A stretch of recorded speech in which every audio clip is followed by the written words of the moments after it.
parce qu'on est avec un policier qui nous rejoint, c'est Bruno Bartocchetti. Bonjour à vous Bruno.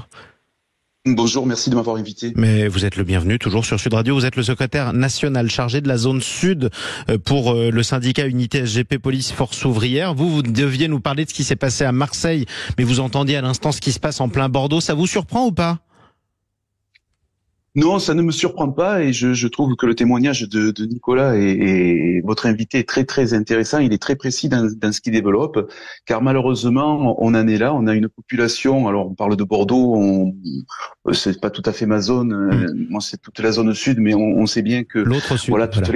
Voilà l'autre sud. Toutes les grandes villes sont concernées par ce phénomène, par ce fléau de réseaux de stupéfiants et tout ce que ça entraîne, avec une population qui est prise en otage, comme le sait malheureusement. Et lorsque vous avez aujourd'hui SOS médecins qui ne rentrent pas dans les quartiers, qui ne veulent plus rentrer dans les quartiers, lorsque vous avez les pompiers, les facteurs qui eux sont obligés d'aller dans ces quartiers lorsqu'on a besoin d'eux, bien se font agresser, sont filtrés à l'entrée. Bon, ça devient des zones de non-droit, comme on le sait. Et lorsque mes collègues font leur travail, bien évidemment, on va régler les problèmes. Il faut voir dans quelles conditions, bien sûr, sur un court instant, sur un moment éphémère. Ça peut être quelques heures, ça peut être quelques jours, et mais malheureusement.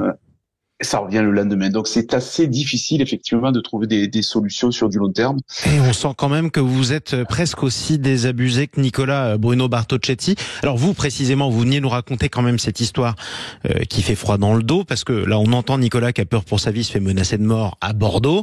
À Marseille, ce sont les balles qui sifflent, et une sexagénaire hier à Aubagne, précisément, pas à Marseille, a vu une balle perdue traverser sa fenêtre quand même. Et bon, c'est la guerre quoi.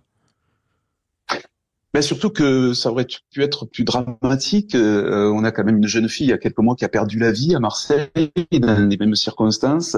Là, c'est un drame, même s'il n'y a pas à la sortie le décès, fort heureusement, de cette dame. Vous imaginez dans quel état psychologiquement, ainsi que finalement toute la population de ce quartier.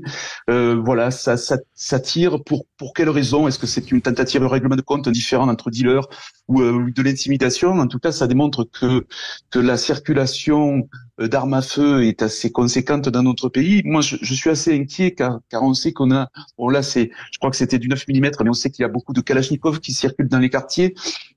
Ça vient des Balkans. Après l'Ukraine, toutes ces armes à feu vont circuler en Europe et notamment en France.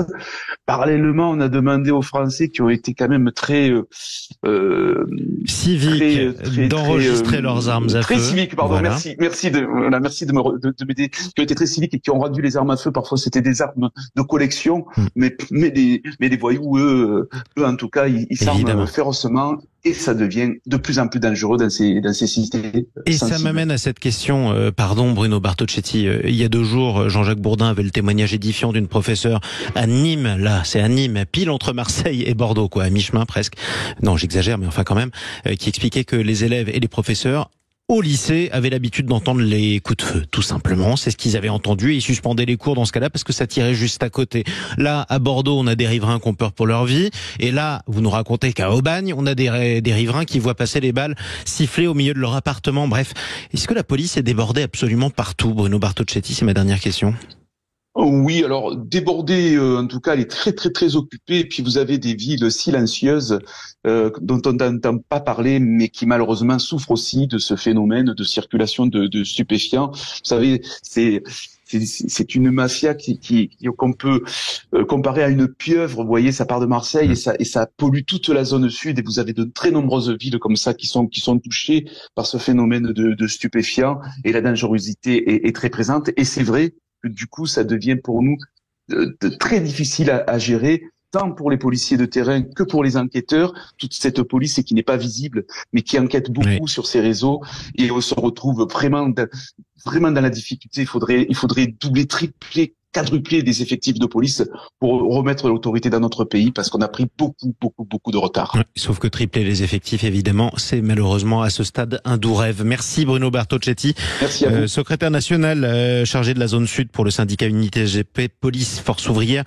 Soyez prudents, Nicolas, merci à vous, locataire dans le quartier des Capucins à Bordeaux. On reprendra de vos nouvelles sur Sud Radio, parce que c'est quand même incroyable ce qui vous arrive à vous et à vos voisins, et on espère qu'il vous arrivera rien, tout simplement. Oui, allez. Puis on veut dire aussi à tous les habitants du quartier, à tous ceux qui ont peur et qui se sentent seuls, qui pensent qu'ils sont seuls, qu'ils ne le sont pas et que il y a du monde, on est plus nombreux qu'eux et qu'on ne doit pas se laisser faire. Mais écoutez, le message est passé en tout cas en ce dimanche matin sur Sud Radio. Bon courage et prudence surtout. Allez à suivre.